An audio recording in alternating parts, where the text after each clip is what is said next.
Okay. Uh, Yes, Meenakshi, so, you yes, ma'am. can Yes, ma'am. start. A very good afternoon to ECO team, faculty of Pune, Sangli, and Navi Mumbai, and dear participants. I am Mrs. Meenakshi Roy, faculty of Nursing College, Pune. Take this opportunity to facilitate today's session. We have with us Mr. Ghorpade Narayan, assistant professor, as a speaker to deliver the topic on managing emotion. So, to introduce about Sir, Sir has completed his BSc and MSc from the same institute in the year of 2008 and in the year of 2012. Sir has pursuing his PhD from Bharati Vidyapeeth, Dimtu University College of Nursing, Pune. Sir has total 15 years of teaching experience. Sir has attended and organized various workshops, conferences, and in-service education. Sir had completed various training programs and published around 11 research and many research project is in process and carried out. Also various responsibility assigned in Bharati Vidyapeeth College of Nursing, Sangli. Sir has life membership through various organizations like TNI, MNC, KNC, ISPN, and RGS. Sir has guided UG and PG since from 2015 onwards. So I heartily welcome you, sir, for today's session. Over to you, sir. Okay, thank you for your Hello. wonderful introduction, ma'am. Can you hear me? Yes, sir. Can you hear me, ma'am? Yes, sir. Okay, thank you so much for your wonderful introduction. So I will start with my today's presentation, that lecture on managing emotions. So let me share my screen.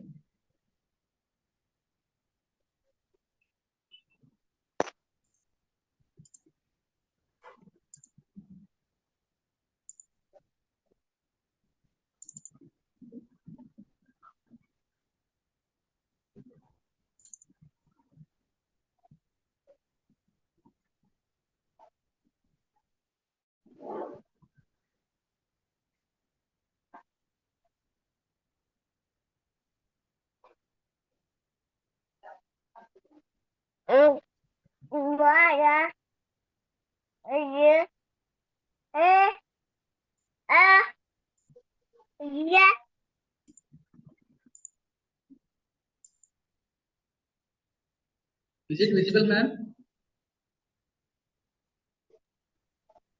No, now we cannot see any slide, Narayan.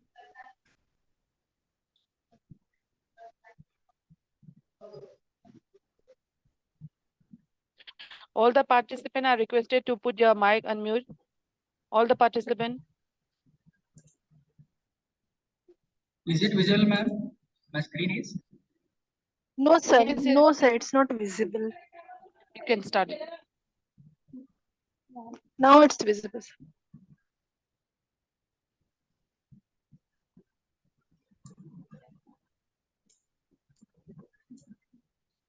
It's visible, ma'am, now? Yes, sir. Okay. Let us start with this wonderful session and discussion about the managing emotions. Because every individual, every person nowadays, especially, uh, and especially related to our professions, we are working under the one roof, and we have to have manage our emotions very well.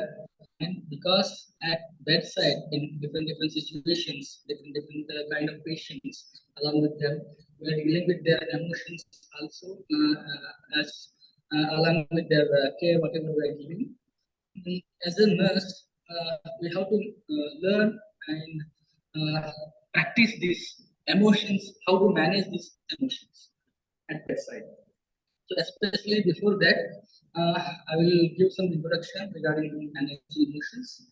Now, emotions are complex and play with a very significant, important role in our daily lives. In this presentation, we will explore the nature of emotions, different types of emotions, and how emotions can be measured. And very important that to understand the managing emotions at bedside. So today we are going to see that. So before that, the nature of emotions.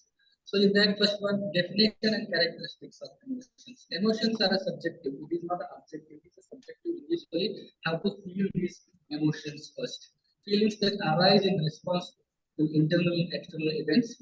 So whatever around us and within us, whatever the situation it is, how we are managing our emotion, this depend on us individually. It is a subjective one.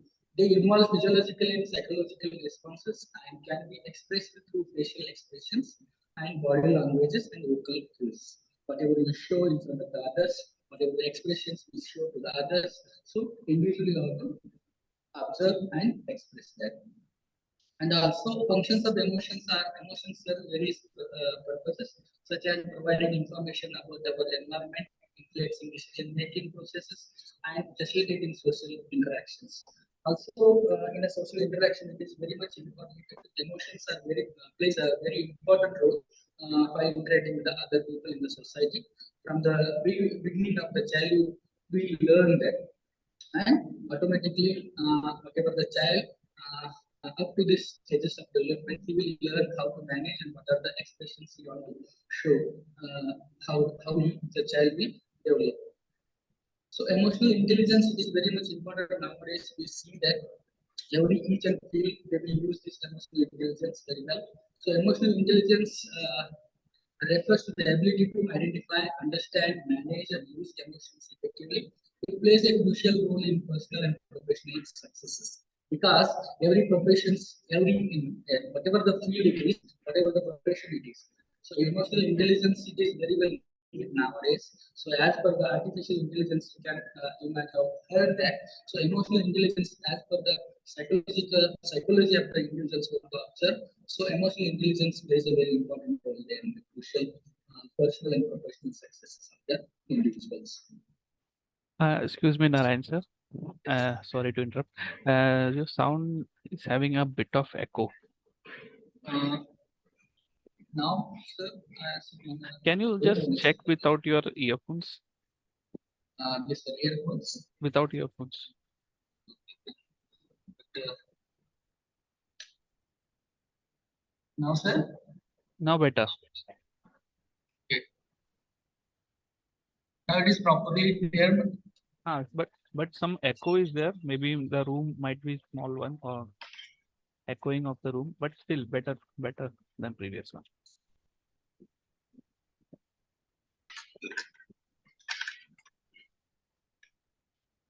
Just a minute, sir, because my speakers are very small. Now it is okay, sir. Yes, fine. Yeah, we'll start then. So next, positive emotions. There are some types of emotions are there. Now we discuss regarding the types of emotions now.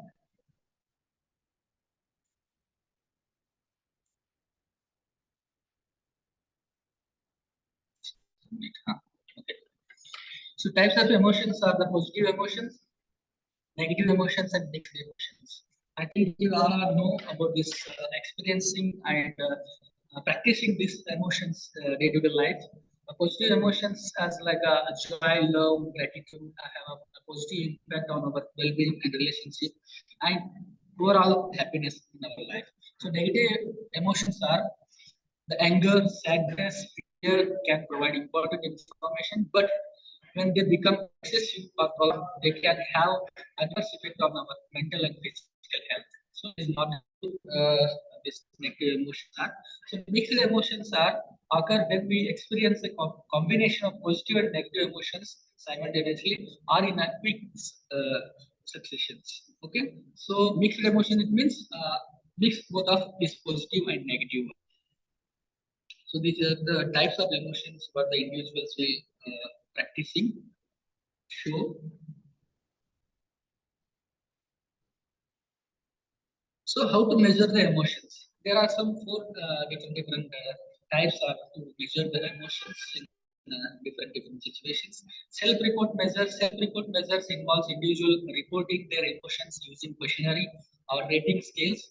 These measures capture subjective experiences but may be influenced by biases or inaccuracies. Maybe the negative feedback can be get by the self-reported measures.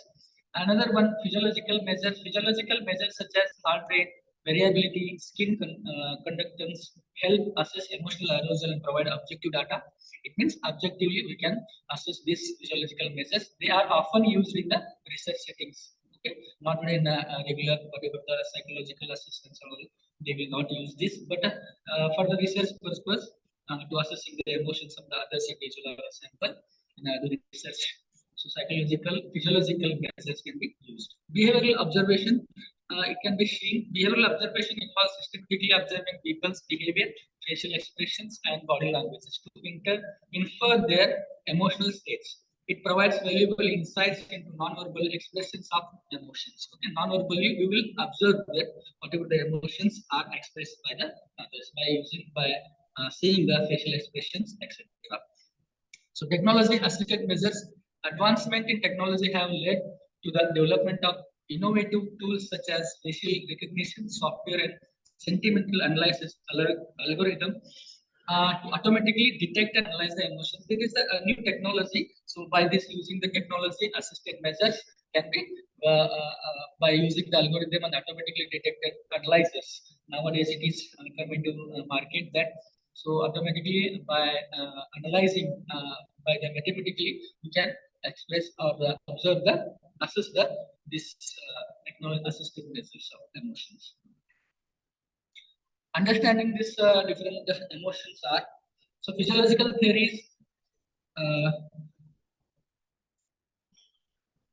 Physiological theory describes various psychological theories such as psychological theories describe theories such as the James Lange theory, Cannon Brand theory, and two-factor theory offer a different perspective on how emotions are experienced and expressed. Okay, different psychologists, different theorists, they are explore this psychological theories in psychology.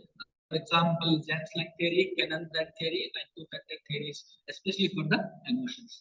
Cultural influences. Cultural plays a very important, significant role in shaping emotional experiences and expressions. Culture norms, values, and beliefs influence how emotions are perceived, regulated, and displayed in the different societies. Okay. So, cultural in the Indian setting, a different cultural in the society we see that. Okay, different in the Muslims, Christians, Hindus, different culture also play important and significant role to express these emotional experiences. And individual differences, it is depend on the individual factors such as personality, traits, cognitive process, and past experiences contribute to different in the emotional response and ability to understand and regulate the emotions. Okay, it is depend on the individual psychology and his characteristics, personality, whatever he think, have the idea, and whatever he is the cognitive process, how he think, and whatever the his personal past experiences, depending on that individual difference also means a very important role in the understanding the emotions of the others.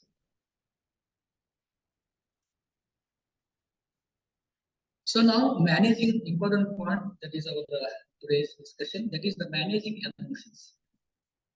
Okay. So managing emotion, a different strategies are there. Emotions regulation strategies. First one. This one, effective emotion regulation strategies such as cognitive reappraisal, expression, writing, mindfulness can help individuals cope with the intense emotions, whatever he feels, reduce emotional distress and improve well-being. Okay, emotional regulation strategies. Okay, whenever we follow that, okay, we practice that. It is very much important strategy to manage our emotions first of all. Okay, and by using these strategies, we can easily regulate our emotions and express in front of the others. Okay, by using expressive writing and your mindfulness, ideas, good thoughts are coming under this emotional regulation strategies. You can use in your bedside very well. Emotional self-care. Next one is emotional self-care. It is very much important topic. Practicing self-care activities such as engaging in the hobbies, spending time in the nature, cultivating healthy relationship, and seeking professional support whenever it needed can enhance the emotion. Because as a nurse, after shift duty, night duty, whatever it is, so after coming to the home or our personal life, we have to have some this emotional self-care. Because whatever the emotions expressions are there at the bedside, we whatever the aggressions are at the bedside, we directly it will come into our family and society, our personal life. So that emotional self-care is also very important thing after coming to the home. Such a hobbies, spending time with the nature, cultivating your good practices, relationship, seeking professional support are very much important to manage your emotions as well. Third one, emotional resilience. It is very much resilience is a very important topic. Emotional resilience, building emotional resilience involves developing our skills, whatever we have. It builds skills to bounce back from the adversity, adapt to change, maintain positive mental health, and foster positive relationship. Because resilience it is a good practice, and because with resilience, emotional resilience will develop our good skill to manage the emotions very well. So that these are the some techniques and strategies to manage our emotions. So one is the emotional regulation strategy. Second one is we have to practice this emotional self-care, and also we have to practice the emotional resilience. So now identifying how we have to identify the personal triggers, whatever we go through that. So first one is the self-reflection.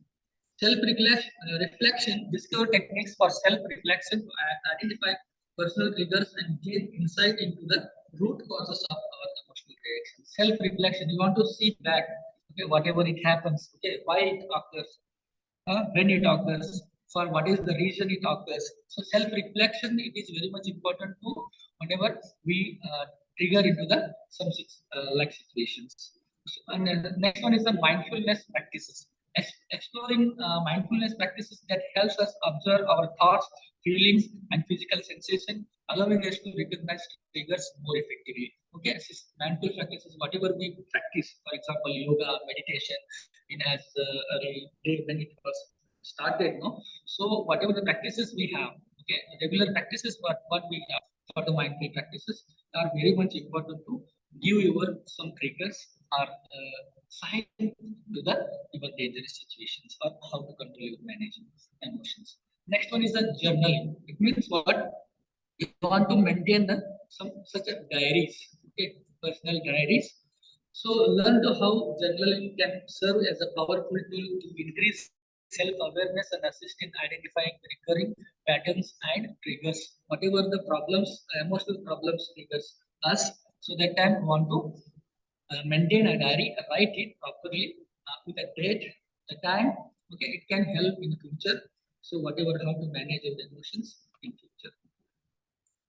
So this very much this personal triggers are there that we want to personally want to handle it. Self-reflection and mindful practices. Third one is the journaling. So now, how to cope with the negative emotions? Whatever the emotions we feel, go through that. So in the day-to-day situation, we lot of examples we have in personal life. After getting from the bed, it will start. Okay, negative emotions, whatever it is.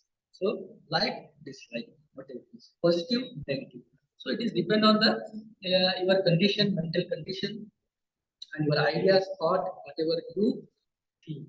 So coping strategy for the maintaining or controlling your negative emotions are, so as I told you, meditation and breathing techniques will help to discover calming meditation and breathing techniques. It will help to manage negative emotions, reduce your stress, whatever day stress you have, and promote emotional balance. So it is a good practice. Each one of you will have to do this, practice this. If you practice this meditation and deep breathing exercise daily in the early morning, so day to day, whatever the daily up to the whatever the daily stress is there, it will automatically help to reduce it and also promote your emotional balances. Next one, physical exercise. Explore the benefits of regular physical exercise in reducing stress, improving mood, and releasing endorphin. It's very much important. Endorphin. neurotransmitter, whatever it releases, it called as a feel good thought. Okay, endorphin. So whenever you do exercise, morning walk, or whatever, that time our body or mind helps to release this feeling good hormone that is called as endorphin. So it is also one of the strategy to cope up with the negative emotions. That is the physical exercise. Next one is the art therapy. So whatever you have the habit, hobbies, art therapy. Learn how engaging in the creative activities such as painting, drawing, or writing can provide a therapeutic outlet for the emotional expressions. Whatever you feel sad, you feel good, you feel happy. That time you want to, if you have the ability to draw something, art therapy is also helpful to manage your negative emotions in a different critical situations. Okay, these are the some coping strategy for negative emotions that day-to-day life every person has to practice this whenever they get the time. So meditation, first one is the meditation and breathing technique. Second is the physical exercise, and third one is the art therapy. The tools for regulating the emotions. What are the tools are there to regulate our emotions? Positive affirmations. Okay. Discover the power of positive affirmation in challenging negative thoughts and beliefs, enhancing self-esteem and fostering emotional resilience. Because positive emotions, you have to practice this. Okay. These are the tools of regulating emotions. So positive affirmation, whenever the situation it is, that time you should have positive affirmations and you have to take it in a challenge. Okay. Whatever the self-esteem you have regarding yourself, it should be increased at the top level. So emotional regulation techniques are the second one. So explore practice techniques like cognitive restructuring, emotional reframing, and mindfulness exercises to regulate and navigate intense emotions. Okay, second one is the tool that is the emotional regulation techniques that the every individual have to practice this. So this technique like a cognitive reconstructing restructuring, emotional reframing. Whatever we feel, go through some different situations, emotional situation, whatever it is, sad or happy, that time you want to reframe the emotional situation and mindfulness exercises. These tools can help your regulating your emotions. Third one is social support. Learn about the importance of building a supportive network of family, friends, therapists, or support group to help cope with the emotional challenges. It is very much important social support. Without that social support, we cannot confront and manage our emotions. Social support is plays an important role, important tool to regulate our everybody's emotions. So that is supporting network of your family. It starts with the family, friends, therapists, and support group to help.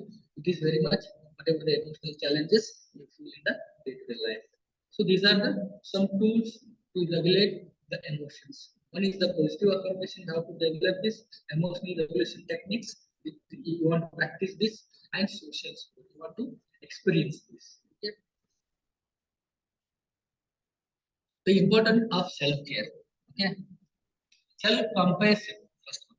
Explore the practice of self-compassion, treating ourselves with the warmth and understanding and prioritizing our physical and emotional well-being. Okay, self-compassion is also very much important while caring our self-care. So it will help to prioritize our physical and emotional well-being very well.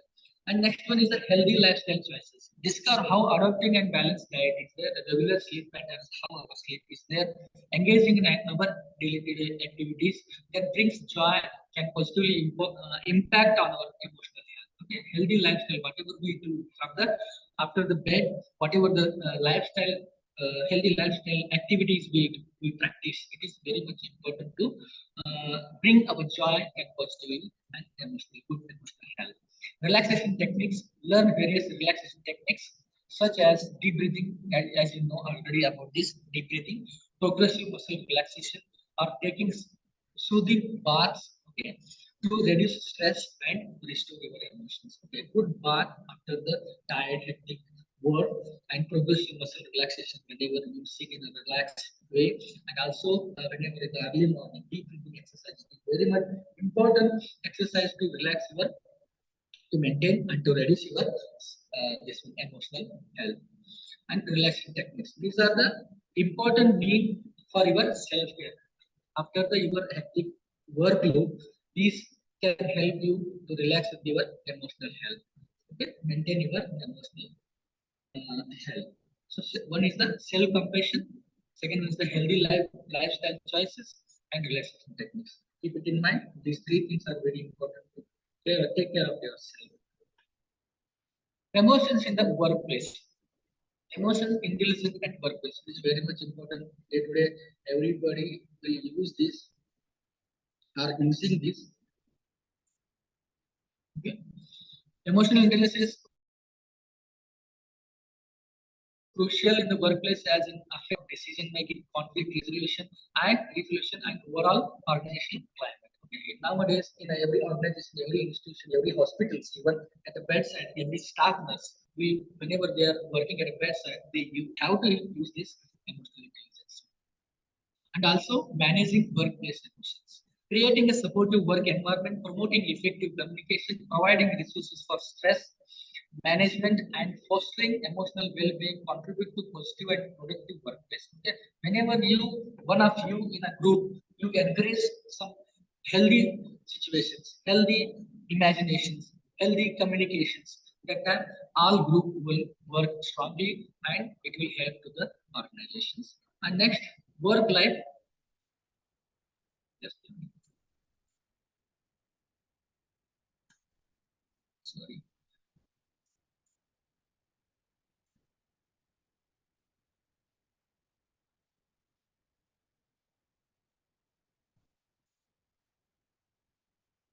Just a minute. Work-life balance. Achieving work-life balance is essential for managing emotions both inside and outside of the work. Okay, within the institution, outside of the institution. It involves setting boundaries, prioritizing self-care, and integrating personal and professional responsibilities. Okay, work-life balance is also very much important nowadays. It is every individual, every human being have to practice whenever they are in a work situations. So work-life balance, along with the managing their families, they have to manage the work also. So this is essential emotions condition that everybody use this in the workplaces. One is emotional intelligence at workplace, managing workplace emotions. It is very much important. Also the workplace balance, along with your family, you want to coordinate with your work also. Nurses managing emotions at bedside. Now, this topic sorry, is related to the bedside. Whenever we deal with the patients, how we are managing our emotions. It's very much important. Right? Nowadays, it's lacking there. There's some nursing care situations. We are not practicing this because of the aggression of the patients. Along with that aggression, we will also lose our emotions. So that don't do that. Nurses also have to have the managing capacity of emotions at the bedside. Emotional intelligence is crucial for nurses to provide compassionate care. Let's explore some strategy to manage the emotions and improve the patient outcomes. It is very much important topic. So emotional intelligence in nursing, one is the empathy. It is very much needed. Empathy. Whenever you allow with the patients, you are caring the patients, that time you have to go with the empathy. Showing understanding and compassion towards patients, foster trust, and improve the therapeutic relationship are very much important related to this the empathy. Next one is the self-awareness. Okay, whenever you are at the bedside, you have to go through this intelligence. That self-awareness is also there. Recognizing our emotions enables better understanding of our responses and help prevent burnout, work burnouts. Okay, self-awareness about what is the situation, how we are working, what are the types of care we are giving to the patients, okay, and how the patient emotion condition is. It is self-awareness and what is the emotion condition of the mind is there. So it is self-awareness is very much important to manage your emotional intelligence in the nursing profession. Next one, third one is the emotional control. Managing emotion during challenging situations allows for clear decision making and effective problem solving. Okay, emotional control is also whenever you are taking a group decision. Okay, in a group, you are taking an important decision. That time it is very much important to control your emotions, whatever it is. So you have to control that emotion. That you have to know first. Okay, so these are the emotional intelligence in the nursing. You want to, as a nurse, you want to follow. First one is that you have to show, understand the compassion, with empathy, self-awareness, and emotional control. Next, recognizing and managing your emotions. Non-verbal cues. It means at the bedside, whenever we deal giving the care to the patient, that time patient will tell, inform, give some cues. That is the non-verbal cues. So pay attention to that. The facial expressions of the patient, body language of the patient, the tone of the voice, gaze, how the patient speak, at what gaze the patient voice is. That is very much important sign to identify the nurse emotion is there. So day to day we are practicing that. You know that you also responsible for particular patients. Okay, like that in that way. So normal cues also play a very important role, like a facial expression, body language, and tone of voice, gauge patient emotion accurately. Okay? You have to learn to how to recognize and emotions of the patients by seeing non-verbal cues and active listening. The nurse has to have the active listening capacity. So validating patients' feeling and providing a safe space for the expression can enhance emotional well-being. Okay? Give time to the patients to express their feelings first of all. So you already know the therapeutic communication in the nursing profession. We learn that we are having topics, topics of that, how to communicate with the patient. That's therapeutic communication. In that, first, as a nurse, we want to active nurse. Okay, validating patient feeling and providing safe space for the expression, whatever the patient feels, to try to express their feelings, listen them. So this is the second recognition managing emotions step. Self-reflection. As a nurse, regularly we have to have the self-reflection. How my emotion is there when I am in a bedside, when I am at a hospital. Okay. Regularly assess and acknowledge personal emotion to understand their potential impact of the patient. How the whatever the emotion we have, I carry it from my family. I carry it from the home at the bedside. Whenever I communicate with the colleagues or in a, at a bedside with the patient, that time that whatever the emotions I have, that emotions should be stopped. Okay, you have to manage. You have to self-reflect on your emotions, what you previously have experienced. So it should not be indirectly affected to the patient care. So that these are the three things to recognize in the managing the emotion. One is the patient non-verbal cues. Second is the your active listening is also plays very important role while recognizing these emotions, and also the self-reflection. So, what are the benefits? How it's going to benefit for the emotional management at the bedside? As you know, there's nothing extra here, but some benefits you will get indirectly, whatever the we tell them. So, benefits are improved patient satisfaction.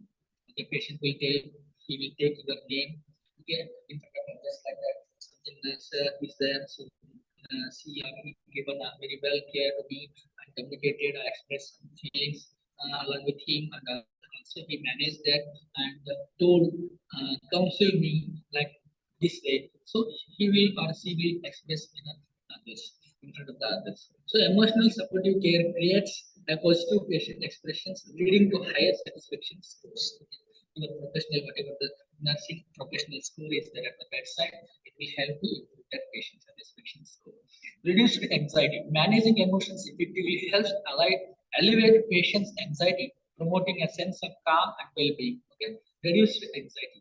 So this emotional management is always help to reduce your anxiety. First of all, whenever you get uh, fear or any anxiety related to any situation, any circumstances, it is managing. First of all, you have to manage your emotions. You want to have good thoughts, ideas.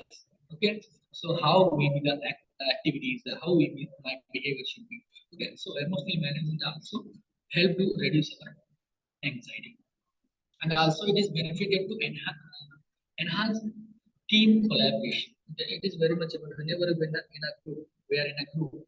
we are working in a group. So that time, so collaboration, team collaboration is very much important. That time, emotion will play a very important.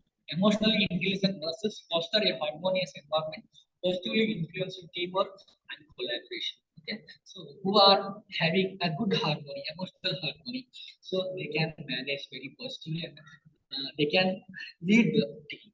So and very well collaboration along with the everyone. So that these are the some benefits of emotional management at the bedside. So first one is the improved patient satisfaction, reduction in anxiety, and sorry, and also helpful to enhance your team collaboration along with your teammates, colleagues. So how it will impact on a patient care and outcome. So it's especially enhanced trust and communication. Okay, it affect on particularly the trust and communication. Whatever you communicate with the patients, and whatever you take trust, okay, assurance from the patients. So that is, it will help to enhance your trust and communication with the patient at the bedside. Emotionally active nurses build rapport, facilitating open communication and patient engagement in the self-care decisions. Very much important. It is whenever you communicate, taking the trust of your patient, whatever you are giving the care to that particular patients, it's very much important to build a very good rapport. Okay, it will facilitate the patient care decisions, whatever we take along with the patient. Next one, positive healing environment. Okay, creating a safe, empathetic atmosphere contribute to patient satisfaction and also helps to reduce the stress and better recovery of the patient's outcome.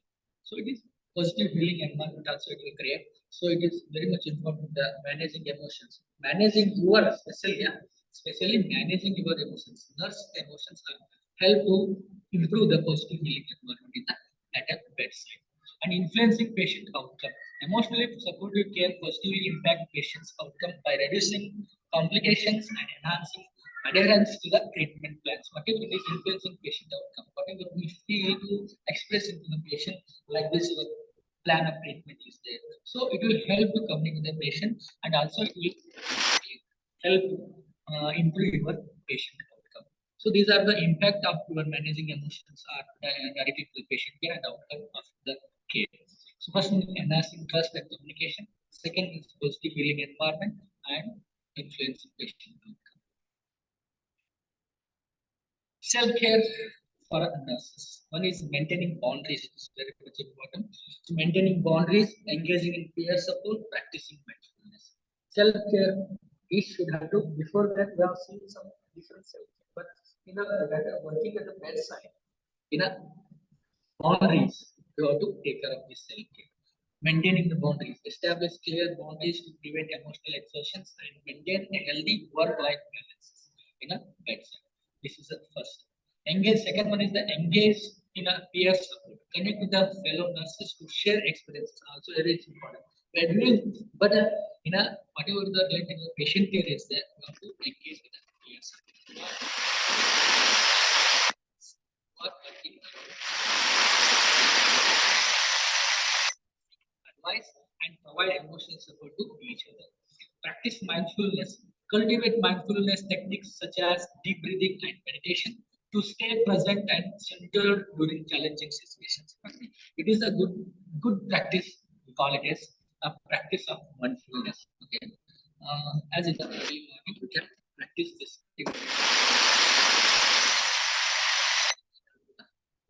Outcome also to maintain our manage our emotions. Maintaining boundaries, engaging in peer support, and practice mindfulness. So at last, so whatever the discussion we had it today, so emotions are very much important as a professional. As a professional, we are working in a bedside, at a bedside, especially for the nurses. The managing emotions, we have to follow these techniques. So emotions are the integral part of the human being. Understanding and effectively managing our emotions can lead to improved well-being, healthier relationship, and greater success in our various aspects of life. Okay.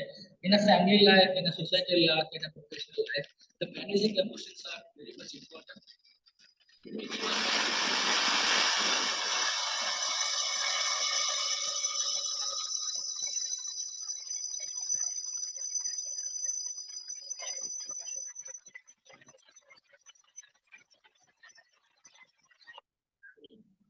practicing empathy, optimal emotional health.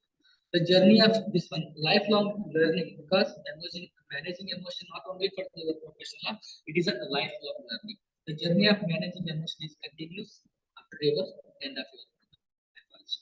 Embrace a growth mindset, continuous exploring new strategies to enhance well-being, emotional well-being.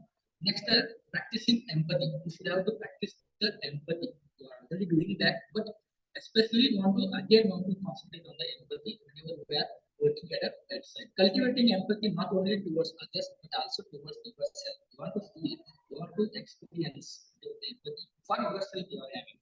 Creating a comprehensive, compassionate environment where the emotions are acknowledged and respected. You want to give the respect of their emotions, others' emotions. Optimal emotions health, and also along with the others, respecting the others' emotions, yourself, whatever the emotions you have, you should have to respect them also. This is very important. Optimal emotional health, strive for optimal emotional health by integrating the acknowledged gain into daily life, promoting resilience and fostering fulfilling the relations. Okay, optimal emotional health, it is good for society, it is good for yourself, and it is good for the family. So, I hope you continue and mm, these topics, whatever the discussion we had, it will help your typical life. You will be practicing particular techniques, whatever the various tools we discussed today. So, if you have any doubt, you can ask me.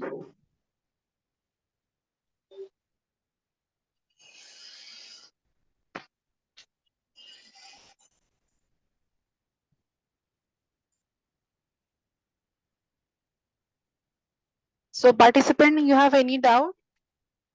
Hello?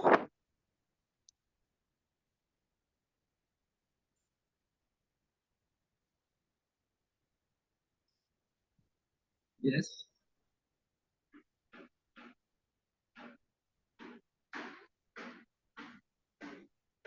Participants, you have any doubt? Okay. I think they are very with the managing their emotions. I think. Yes, sir. So, thank you so much, sir, Thank you. for providing an insight in session on managing emotion. Can I stop my screen?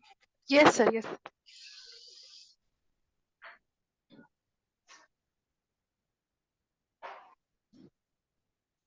Now I welcome to our case presenter, Miss Priyanka Ghade.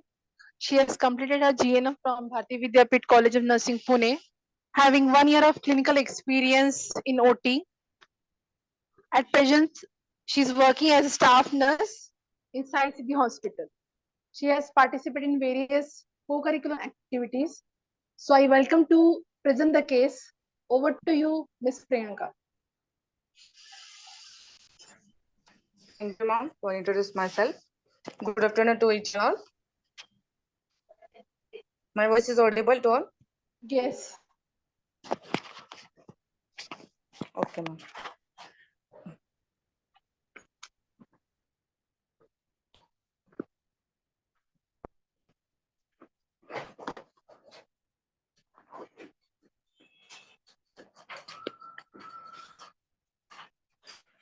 Slide is visible to all? Yes, your slides are visible. Yes, ma'am. Yes, yes. You can proceed. Okay. Today we will discuss on panic attack. In that scenario, 31 years female patients come in hospital due to hypoglycemia, sweating, excessive breathing, increased heart rate. After that, doctor told to nurse do ECG. In that ECG, some cardiac changes are found. Doctor discuss with her husband and tell him about patient situation. Husband is very shocked and collapse that place. Then which diagnosis here occur? Anyone any idea about that scenario? Which diagnosis we will find out about his husband? I will again repeat. 31 years female patients come in hospital due to hypoglycemia, sweating, excessive breathing, increased heart rate. After that, doctor told to nurse do ECG. In that ECG, some cardiac changes are found. Doctor discussed with her husband and tell him about patient situation. Husband is very shocked and collapsed that place. It means ladies come in hospital with chief complaints of hypoglycemia. Hypoglycemia means sugar level is decreased. She is having excessive sweating, excessive breathing, and increased heart rate. And doctors told to nurse do ECG. In that ECG, some cardiac changes occur. Then doctor discuss about husband. Then his husband is very shocked when listen the patient diagnosed and they collapse on that place. It means patient relatives having panic attack. Everyone understood?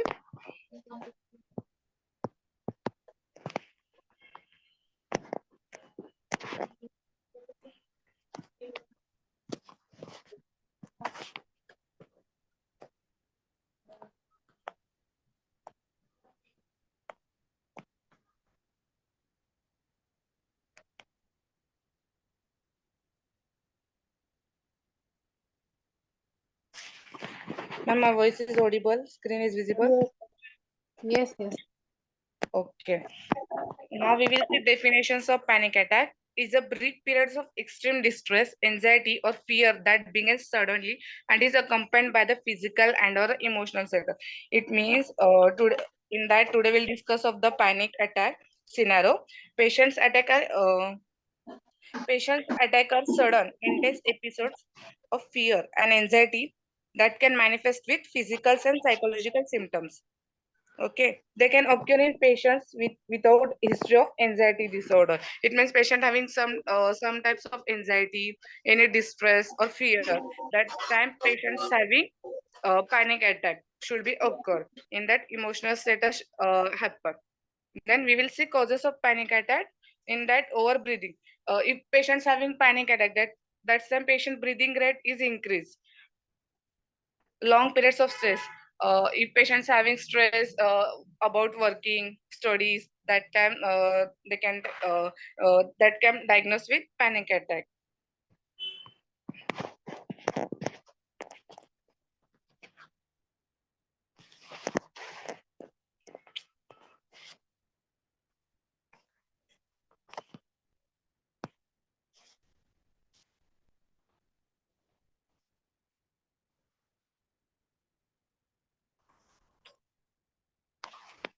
Next, excessive coffee drinking.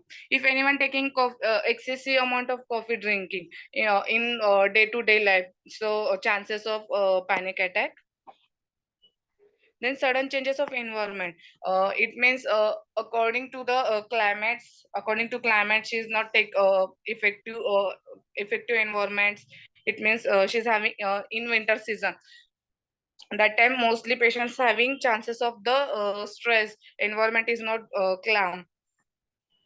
Next, we will see sign and symptoms of panic attack. In that, sign and symptoms of sweating, patients having excessive sweating during panic attack time, trembling or shaking, numbness of hand, numbness of fingers, leg toes, hyperventilation.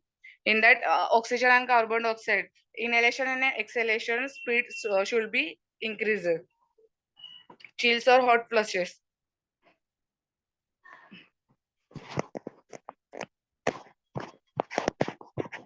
Dizziness.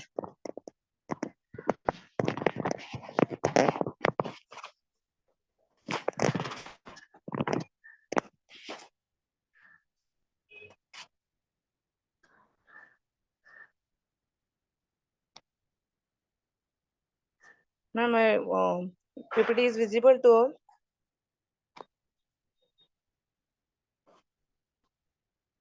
Yes, ma'am.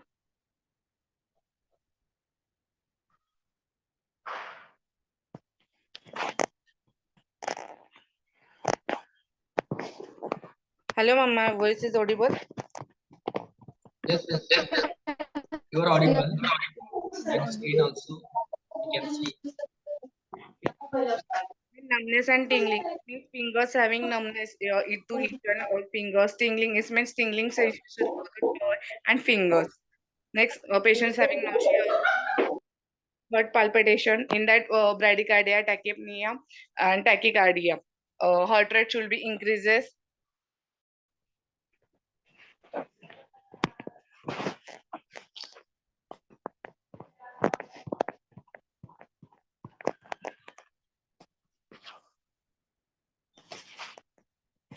Then we will see treatment.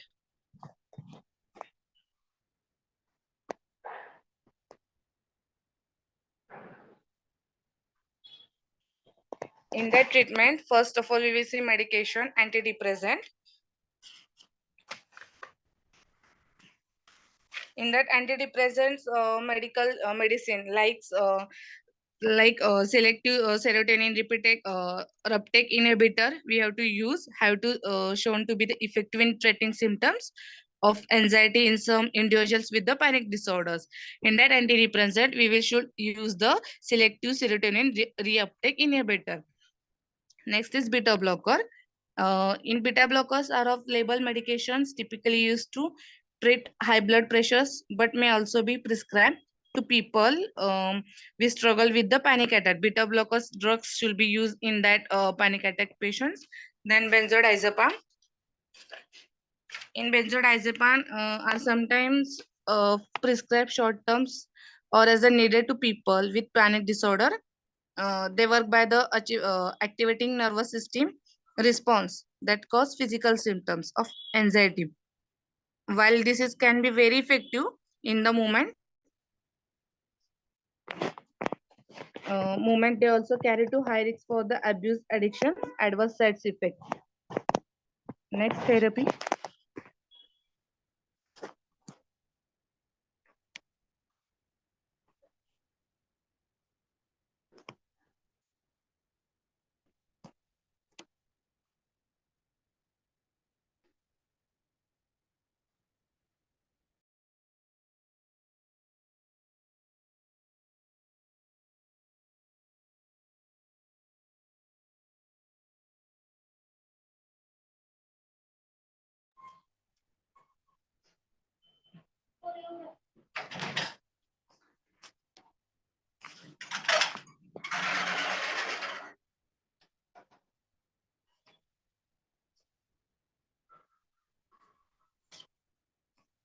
In that therapy, cognitive behavior therapy. Cognitive behavior therapy, it means for panic attack is confidence that gold standard treatment in this case. Seniors works in the improve symptoms by helping clients identify and challenges worried thoughts and reduce awareness of the triggers. CBT, it means cognitive behavior therapy. We should use to improve the symptoms of the helping to client identify and the challenges, worry, thoughts, and reduce awareness of triggers.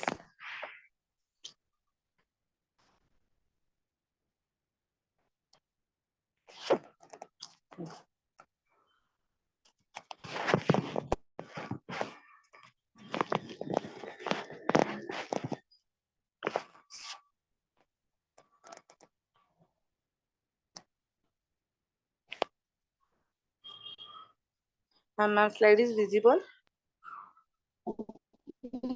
No, your slides are not visible. No, no, we cannot see it slide. Yes. Your slide is not visible. Now, Participant, if you have any question, put it in the chat box. All the participants are requested to put any questions on the chat box regarding the case presentation.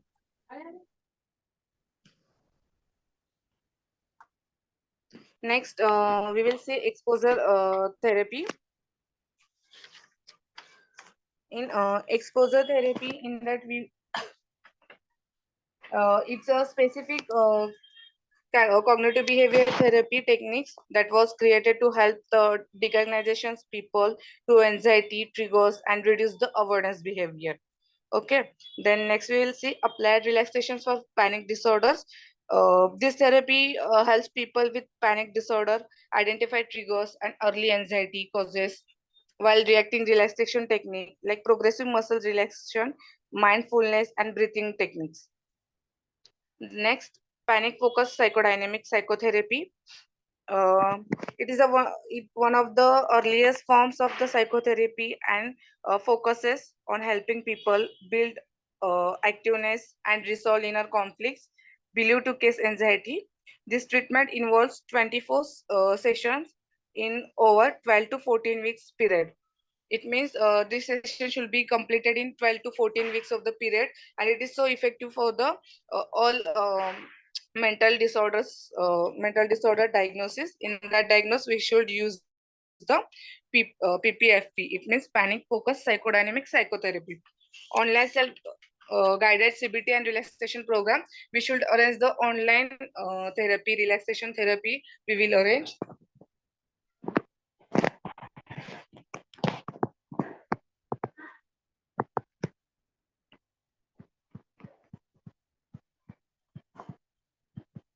Next, we will show management. We will see management of the panic attack. Regulate your breathing, which explain the patient client about the breathing exercise and maintain the inhalation and exhalations.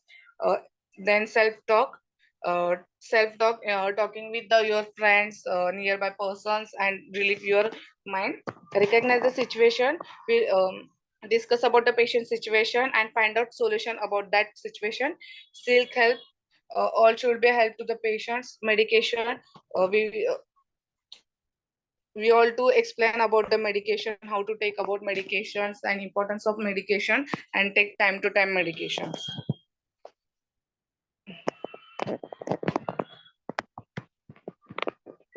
Next, become willing to have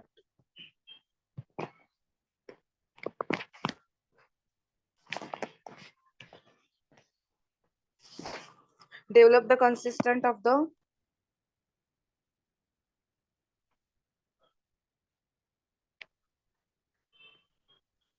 Priyanka, your slides are not visible. yes ma'am. Wait.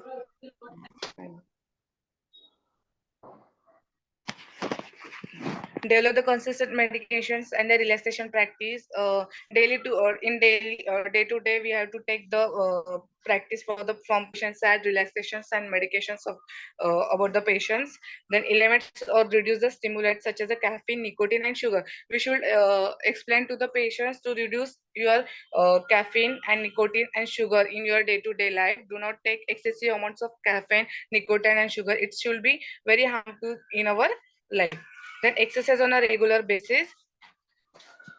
Uh, Exercise on your regular basis. Importance. Tell to importance of the exercise on day to day life, and it should be away from the panic attack. Then next is keep in mind that panic attacks are actually normal bodily reaction to preserve stressor. We will inform that clients and relatives. It is a patient should be normally. Some cardiac changes occur due to the any stress or any um, panic attack. That's why patients having the any diagnosis.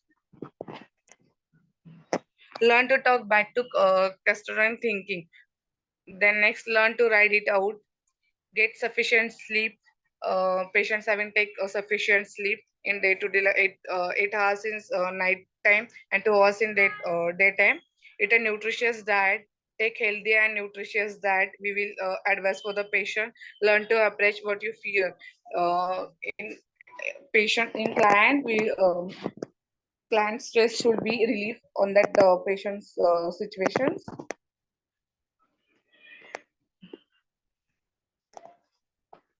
Then next is we will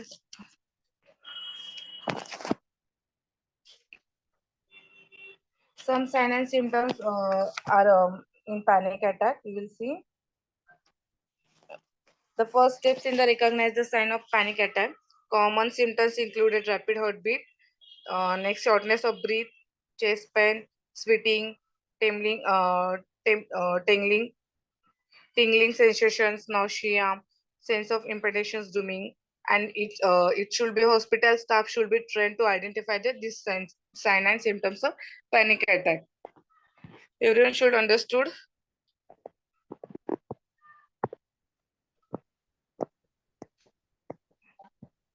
So participant, you have any doubt?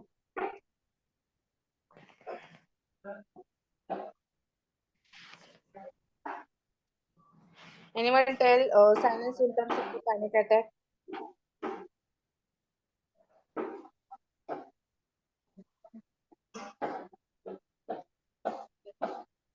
Participant,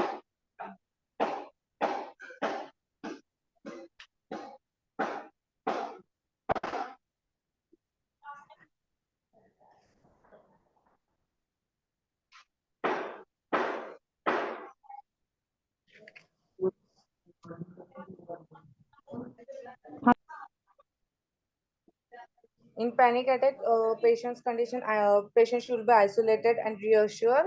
It means isolate the patients in a quiet, calm, and private area to reduce the external stimuli, provide reassurance, and let the patients know they are safe and that the staff is there is help. The staff should be provide care to the patients on time to time, and patient environment should be quiet and calm. We should provide to the patient. Everyone should understood.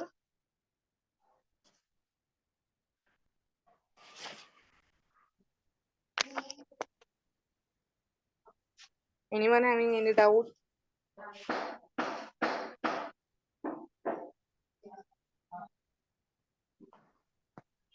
I think nobody having any doubt. So thank you, Priyanka, for presenting us such a case. Thank you, ma'am. Thank you to all.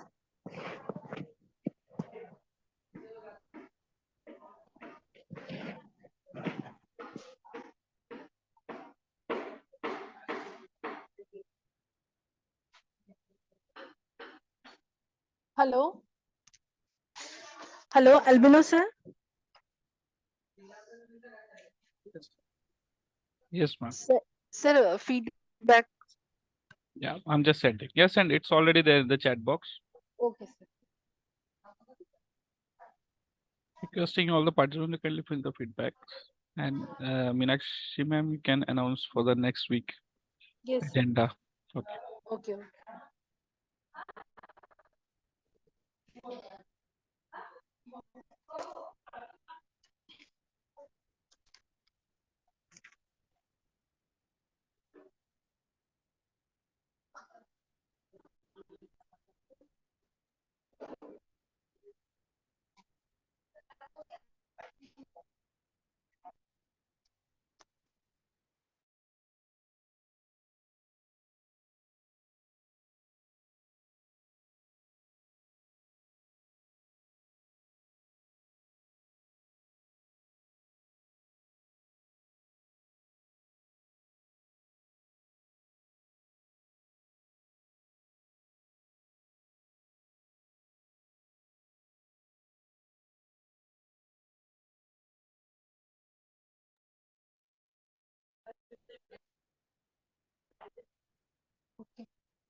Sir, next session is on 3rd November. And the presenter is Mr. Rajesh sir from Sangli. And topic is coping and problem solving. Sorry. Social and communication skill.